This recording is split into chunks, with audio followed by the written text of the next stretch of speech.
जी जी students, इस वाले lecture के अंदर मैं मज़ीद थोड़ी वेरिएशंस पेश करूंगा सिलेक्ट क्यूरी की। मिसाल के तौर पर जैसे कुछ ऑपरेटर्स हैं उनकी बात करेंगे। अगर आप देखें यहाँ पे, अगर मैं इस वाली वेयर क्लास को हटा दूँ और इसको एग्जीक्यूट करवाऊँ तो आपके पास पूरा टेबल वही का वही आ जाता है। अब फॉर एग्जांपल मैं देखना चाहता हूँ कि ऐसे वो तमाम रिकॉर्ड जिनमें ये सैलरी जो है ये आप देखें कि ये कि असेंडिंग ऑर्डर में है ना डिसेंडिंग ऑर्डर में है, और मैं ये देखना चाहता हूँ तो आप एक यूज़ करते हैं ऑर्डर बाय SAL। इसको क्लिक किया क्योंकि सेल कॉल यानी मैं इस कॉलम को ऑर्डर करना चाहता हूँ। तो जैसे ही मैंने क्लिक किया तो आप देखिए सैलरी कॉलम जो है उसके शुरू में यहाँ पे 800 आ गया है, नीचे 950 और इस तरह करते करते करते नीचे सबसे आखिर पे 5000 आ गया। इसका मतलब ये इसकी असेंडिंग ऑर्डर है। यानी मैंने ये कहा है क्यूरी के अंदर, मैंने कहा है कि आप सिलेक्ट करें तमाम कॉलम एम्प्लॉय टेबल से और सैलरी वाला जो कॉलम है उसके मुताबिक तमाम रोज को तरतीब दे दे। ऑर्डर बाय का मतलब तरतीब दे दे, और बाय डिफ़ॉल्ट ये असेंडिंग होता है। आपके सामने नज़र भी आ रहा है ये असेंडिंग ऑर्डर है। अगर मैं ये ख़त्म कर देता हूँ, दोबारा एग्जीक्यूट करता हूँ, तो आप देखिए कि ये तमाम जो सैलरी के अंदर एट्रीब्यूट में वैल्यूज़ हैं, ये सारी वैल्यूज़ आप देख सकते हैं कि वो असेंडिंग ऑर्डर में अब नहीं है। अब लेकिन जैसे ही मैं लिखता हूँ ऑर्डर बाय सेल मतलब सैलरी, तो आप देखिए कि वो सारे के सारे एक तरतीब में आ जाते हैं। सबसे छोटी रकम पहले है और सबसे बड़ी वाली रकम बाद में है। अब अगर यहाँ पर ऑर्डर बाय DESC लिख दिया जाए, DESC का मतलब है कि हम इसको डिसेंडिंग ऑर्डर में लिखना चाहते हैं। क्लिक करें तो देखिए यहाँ पे अब आपको 5000 सबसे पहले नज़र आता है और 800 सबसे नीचे नज़र आता है। तो रोज़ को जो तरतीब दिया गया है वो इस तरह से दिया गया है कि आपकी तमाम की तमाम रोज़ जो हैं वो डिसेंडिंग ऑर्डर में नज़र आती हैं। डिसेंडिंग का मतलब ये है कि उनकी जो तरतीब है, सबसे पहले बड़ा रिकॉर्ड, फिर छोटा, फिर उससे छोटा, फिर छोटा, और सबसे आखिर पे सबसे स्मॉलर रिकॉर्ड जो है वो आपके पास आता है। तो ये तो हो गया ऑर्डर बाय। आपने देखा भी कि हमने इसको किस तरह से ऑर्डर बाय किया है। ठीक है बेटा जी, समझ आ गई आपको। अब मैं आपको बताता हूँ मुख्तलिफ जो अरिथमेटिक ऑपरेशंस हैं वो भी इसमें किए जा सकते हैं।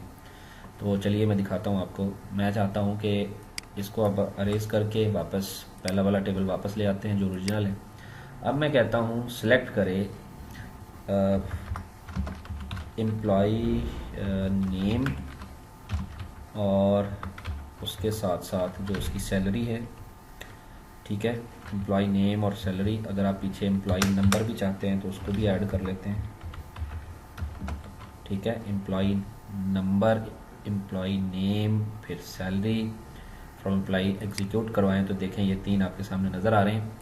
अब मैं सैलरी को अगर ज़रब कर देता हूँ 12 से, याद रख लीजिए वैल्यूज़ याद रखिएगा, ये 800, 1600, 1200। अब देखें मैं 1200 से ज़रब दे रहा हूँ, एग्जीक्यूट करवाएं तो देखें आपके सामने यहाँ पे लिखा आता है नो कॉलम नेम।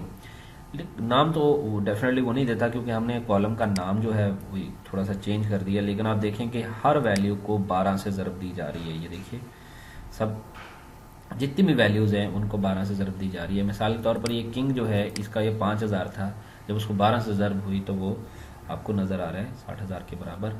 तो आप इस तरह के अरिथमेटिक ऑपरेशन भी कर सकते हैं जिसमें जमा, तफरीक, ज़रब, तकसीम, इस तरह के अवामल जो है वो भी सर अंजाम दिए जा सकते हैं। जैसे कि मैं एक और मिसाल आपके सामने अब करने लगा हूँ। मसलन मैं कहता हूँ कि सैलरी को में 250 ऐड कर दो इस तरह से, और उसके बाद उसको ज़रब कर दो 12 से।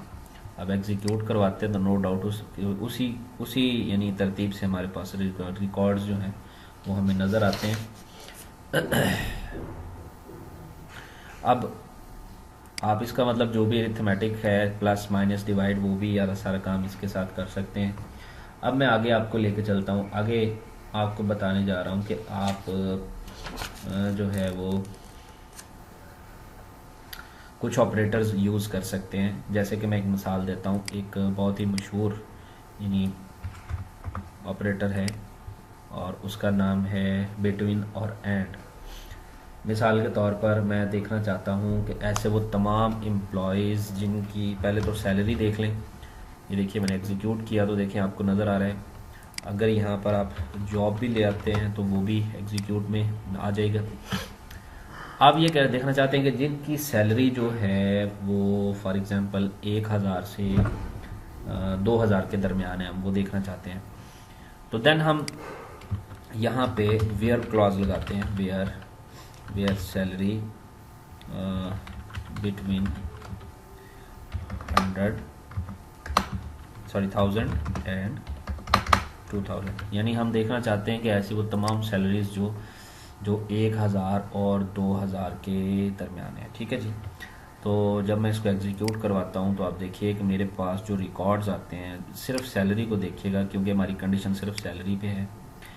तो सैलरी में कौन कौन से रिकॉर्ड आ रहे हैं? हमारे पास रिकॉर्ड आ रहे हैं 1600, 1250, 1250, 1500, 1100, 1300। ये वो रिकॉर्ड हैं जो 1000 और 2000 के दरमियान है। और अगर मैं इसी तरह इसके पीछे यूँ नॉट लगा दूँ, नॉट बिटवीन 1000 2000, और इसको मैं एग्जीक्यूट करवाऊँ तो आप देखेंगे मेरे पास वो रिकॉर्ड्स आ जाएंगे जिनमें वैल्यूज़ 1000 और 2000 के दरमियान नहीं है। तो ये ऑपरेटर बेसिकली दो वैल्यूज़ के दरमियान वैल्यूज़ देखने के लिए इस्तेमाल होता है, एक बिटवीन और एक एंड। ये ऑपरेटर इस्तेमाल करना है आपने दो वैल्यूज़ के दरमियान वैल्यूज़ देखने के लिए। अच्छा जी, ये होगी बात।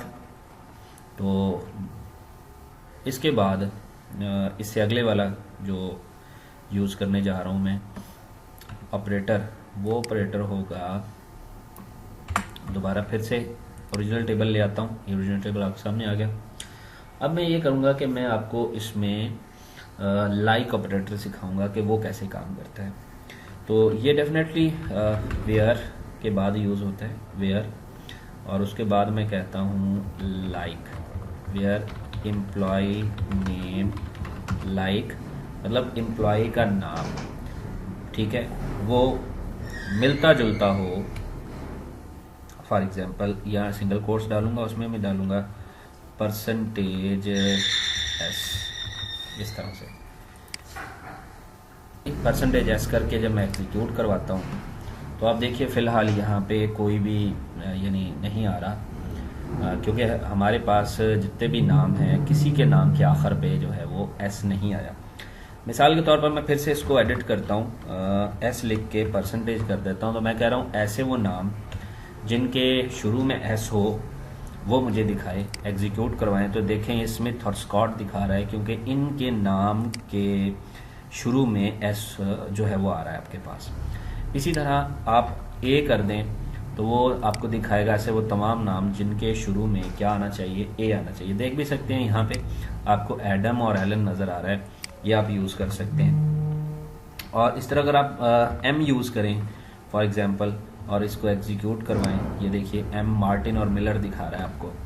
इसी तरह आप डी दिखा दें, एग्जीक्यूट करवाएं तो डी का कोई भी रिकॉर्ड नहीं है। इसी तरह एच दिखाएं तो एच का भी कोई रिकॉर्ड नहीं है। इसी तरह आप एफ दिखाएं तो उसका भी शायद कोई एक रिकॉर्ड मौजूद है इसका। तो ये लाइक ऑपरेटर क्या करता है, बेसिकली मिलते जुलते नाम दिखाता है। मतलब ऐसे वो तमाम नाम जिनके शुरू में ए आता है, ऐसे वो तमाम जिनके शुरू में एस आता है, ऐसे वो तमाम जिसमें एफ आता है, जिसमें डी आता है, ठीक है। तो इस तरह के नाम आप इस्तेमाल करते हैं, आप रिकॉर्ड सेव करने के लिए, निकालने के लिए आप इसको इस्तेमाल करते हैं। तो इसी तरह इसकी एक और वेरिएशन है, मैं आपके साथ शेयर करना चाहूँगा। वो वेरिएशन ये है कि आप फॉर एग्जांपल देखना चाहते हैं ऐसे वो तमाम नाम जिनके आखिर पे डी आता है, तो आपने डी आखिर पे ले जाना है, एग्जीक्यूट करवाएंगे तो ये आएगा आपके पास। अच्छा, इसी तरह आप देखना चाहते हैं ऐसे वो तमाम नाम जिनके शुरू में 2 करैक्टर हों, फिर ए आता हो और आखिर पे जितने मर्जी करैक्टर हों। तो ये देखिए आपके पास ब्लैक, क्लार्क और एडम्स आ रहा है क्योंकि इसके शुरू में ए से शुरू में, यानी यहाँ देखिए ए से शुरू में 2 करैक्टर हैं, ए से शुरू में 2 करैक्टर हैं, ए से शुरू में 2 करैक्टर है। तो मैं यहाँ भी ये कह रहा हूँ ए के शुरू में 2 करैक्टर हों, तो इसके लिए अंडरस्कोर साइन मैंने यूज़ किया है। और इसका मतलब ये है कि वैसे वो तमाम नाम दिखाए जिसके शुरू में 2 करैक्टर हो, तीसरा करैक्टर ए हो और उसके बाद चाहे जो मर्जी करैक्टर हो। तो ये लाइक ऑपरेटर का काम बेसिकली मिलते जुलते नाम दिखाने के लिए होता है। बाकी इंशाल्लाह अगले लेक्चर में।